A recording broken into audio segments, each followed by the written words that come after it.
ऐसा किस मनुष्य का आत्मा होगा कि जो सुखों को सिद्ध करने वाले व्यवहारों को छोड़कर उल्टा आचरण करने में प्रसन्न होता है? क्या यथायोग्य व्यवहार किए बिना किसी को सर्व सुख हो सकता है? क्या मनुष्य अच्छी शिक्षा से धर्म, अर्थ, काम, मोक्ष फलों को सिद्ध नहीं कर सकता और इसके बिना पशु के समान होकर दुखी नहीं रहता है?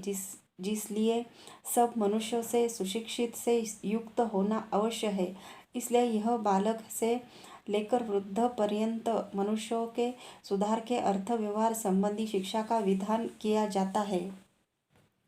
प्रश्न, कैसे पुरुष पढ़ाने और शिक्षा कराने हारे होने चाहिए? उत्तर, पढ़ाने वालों के लक्षण, जिसको परमात्मा और जीवात्मा का यथार्थ ज्ञान, जो आलस्य को छोड़कर सदा उद्योगी सुख दुखादि का सहन, धर्म का नित्य सेवन करने वाला हो, जिसको कोई पदार्थ धर्म से छुड़ा अधर्म की ओर न खींच सके, वह पंडित कहता है। जो सदा प्रशस्त धर्मयुक्त धर्मों को करने और निंदित अधर्मयुक्त कर्मों को भी कभी न सेवने हारा, न कदापि ईश्वर, वेद और धर्म का विरोधी और परमात्मा सत्यविधा और धर्म में दृढ़ विश्वासी है, वही मनुष्य पंडित के लक्षण युक्त होता है। जो वेदादि शास्त्र और दूसरे के कहे अभिप्राय को शीघ्र ही जानने, दीर्घकाल पर्यंत वेदादि शास्त्र और धार्मिक विद्वानों के वचनों को ध्यान देकर सुनकर ठीक ठीक समझ निरभिमानी शांत होकर दूसरों से प्रत्युत्तर करने, परमेश्वर से लेकर पृथ्वी पर्यंत पदार्थों को जान के उनसे उपकार लेने में तन मन धन से प्रवृत्त होकर काम, क्रोध, लोभ, मोह, भय, शोकादि दुष्ट गुणों से पृथक वर्तमान किसी के पूछने व दोनों के संवाद में बिना प्रसंग के अयुक्त भाषणादि व्यवहार न करने वाला मनुष्य है। यही पंडित का प्रथम बुद्धिमत्ता का लक्षण है। जो मनुष्य प्राप्त होने के अयोग्य पदार्थों की कभी इच्छा नहीं करते, अदृष्ट व किसी पदार्थ के नष्ट भ्रष्ट हो जाने पर शोक करने की अभिलाषा नहीं करते और बड़े बड़े दुखों से युक्त व्यवहारों की प्राप्ति में भी मूढ़ होकर नहीं घबराते हैं, वे मनुष्य पंडितों की बुद्धि से युक्त कहलाते हैं।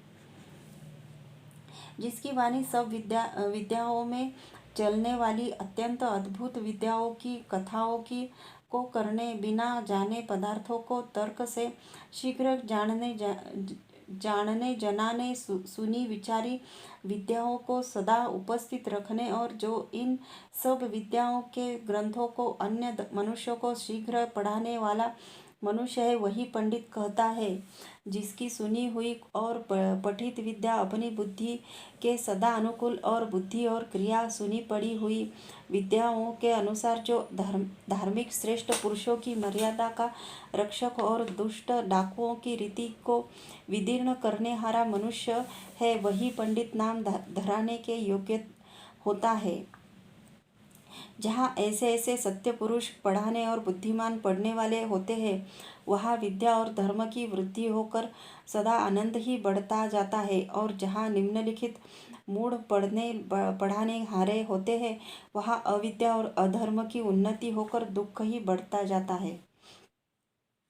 प्रश्न, कैसे मनुष्य पढ़ाने और उपदेश करने वाले न होने चाहिए?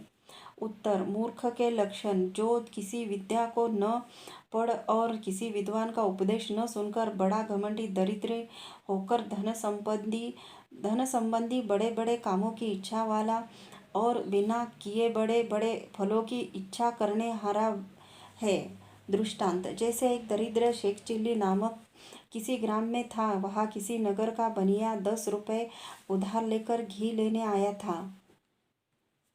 वह घी लेकर घड़े में भर किसी मजूर की खोज में था। वह शेख चिल्ली आ निकला। उससे पूछा कि इस घड़े को 3 कोस पर ले जाने की क्या मजूरी लेगा।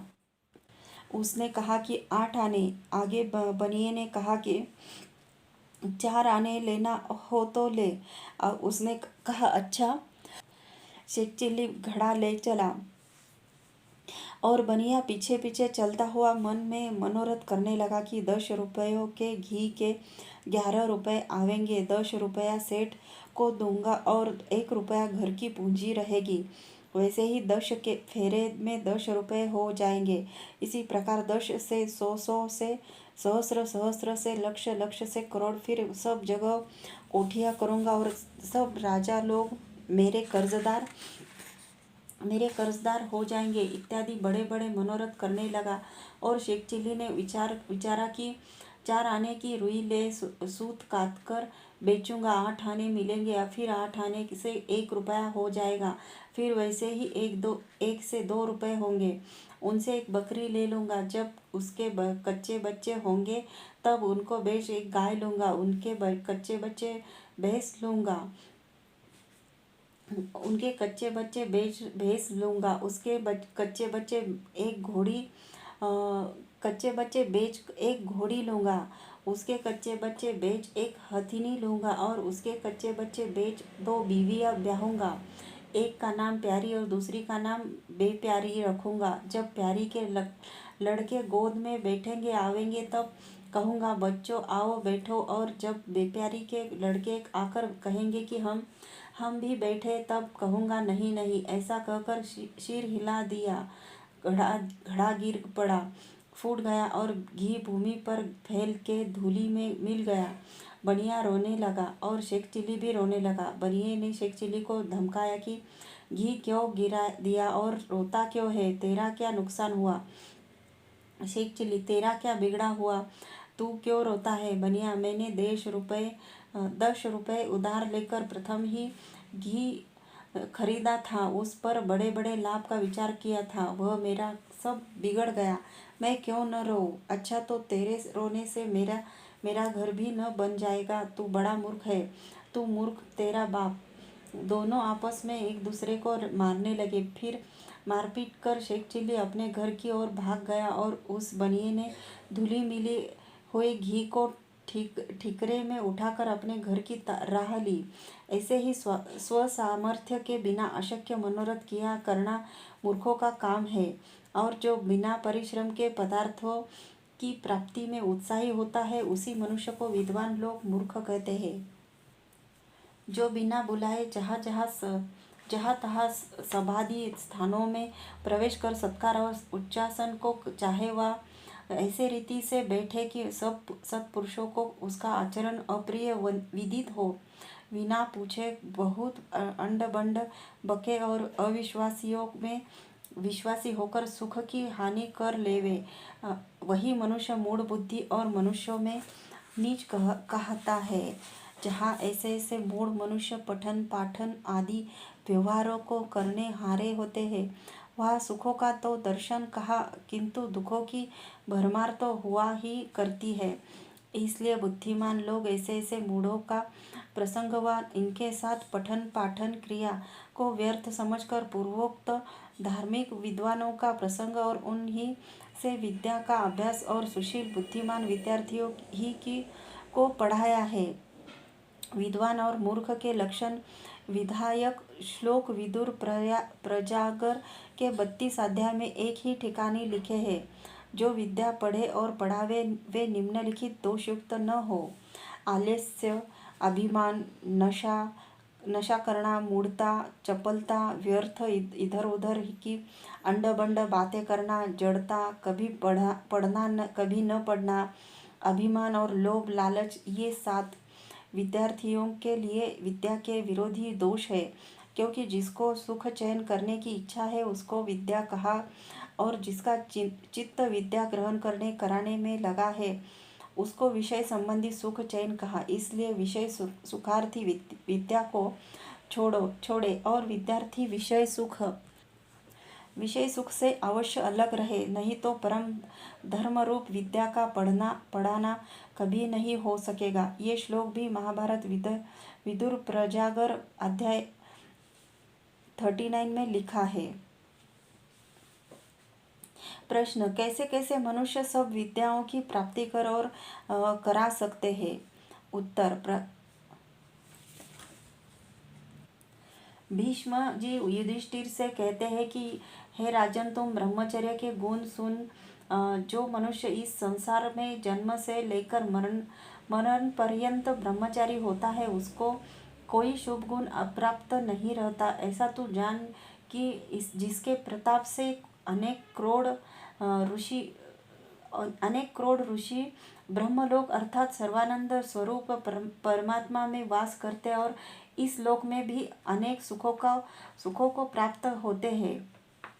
जो निरंतर सत्य में रमन, जितेंद्रिय, शांतात्मा, उत्कृष्ट शुभगुण, स्वभाव युक्त और रोग रहित पराक्रम सहित शरीर, ब्रह्मचर्य अर्थात वेदादि और सत्य शस्त्र और परमात्मा की उपासना का अभ्यास कर्मादि करते हैं, उनके वे सब बुरे काम और दुखों को नष्ट कर सर्वोत्तम धर्मयुक्त कर्म और सब सुखों की प्राप्ति करने हारे होते हैं।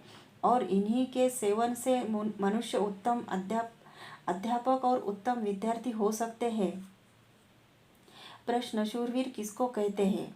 उत्तर, जो मनुष्य वेदादि शास्त्रों के पढ़ने पढ़ाने में शूरवीर, जो दुष्टों के दलन और श्रेष्ठों के पालन में शूरवीर अर्थात दृढ़ोत्साही उद्योगी, जो निष्कपट परोपकारक, अध्यापकों की सेवा करके शूरवीर, जो अपने जनक की सेवा करके शूरवीर, जो माता की परिचर्या से शूर, जो संन्यासाश्रम से युक्त अतिथि रूप होकर सर्वत्र भ्रमण करके परोपकार करने में शूर, जो वनप्रस्थाश्रम के कर्म और जो गृहस्थाश्रम के व्यवहार में शूर होते हैं, वे ही सब सुखों के लाभ करने कराने में अत्युत्तम होके धन्यवाद के पात्र होते हैं, कि जो अपना तन मन धन विद्या और धर्मादि शुभ गुण ग्रहण करने में सदा उपयुक्त करते हैं।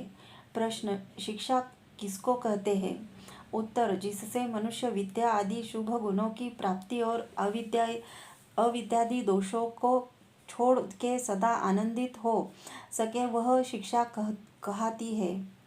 प्रश्न, विद्या और अविद्या किसको कहते हैं? उत्तर, जिससे पदार्थ का स्वरूप यथावत जानकर उससे उपकार लेके अपने और दूसरों के लिए सब सुखों को सिद्ध कर सके, वह विद्या, और जिससे पदार्थों के स्वरूप को उल्टा जानकर अपना और पराया अनुपकार कर लेवे, वह अविद्या कहती है। प्रश्न, मनुष्य को विद्या की प्राप्ति और अविद्या के नाश के लिए क्या क्या कर्म करना चाहिए? उत्तर, वर्णोच्चारण के लिए, वेदार्थ ज्ञान के लिए ब्रह्मचर्य आदि कर्म करना योग्य है। प्रश्न, ब्रह्मचारी किसको कहते हैं? उत्तर, जो जितेंद्रिय होके ब्रह्म अर्थात वेद विद्या के लिए तथा आचार्य कुल में जाकर विद्या ग्रहण के लिए प्रयत्न करे, वह ब्रह्मचारी कहते हैं। प्रश्न, आचार्य किसको कहते हैं? उत्तर, जो विद्यार्थियों को अत्यंत प्रेम से धर्मयुक्त व्यवहार की शिक्षा पूर्वक विद्या होने के लिए तन मन और धन से प्रयत्न करे, उसको आचार्य कहते हैं। प्रश्न, अपने संतानों के लिए माता पिता और आचार्य क्या क्या शिक्षा करें?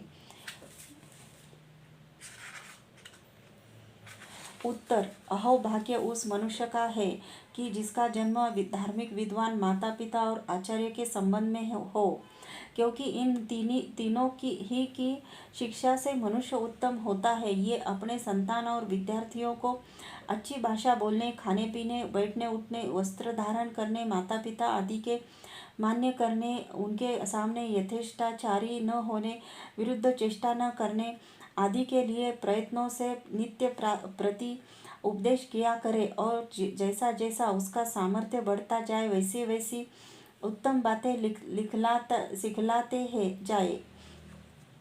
इसी प्रकार लड़के और लड़कियों की 5 व 8 वर्ष की अवस्था पर्यंत माता पिता और इनके उपरांत आचार्य की शिक्षा होनी चाहिए। प्रश्न, क्या जैसी चाहे वैसे शिक्षा करे?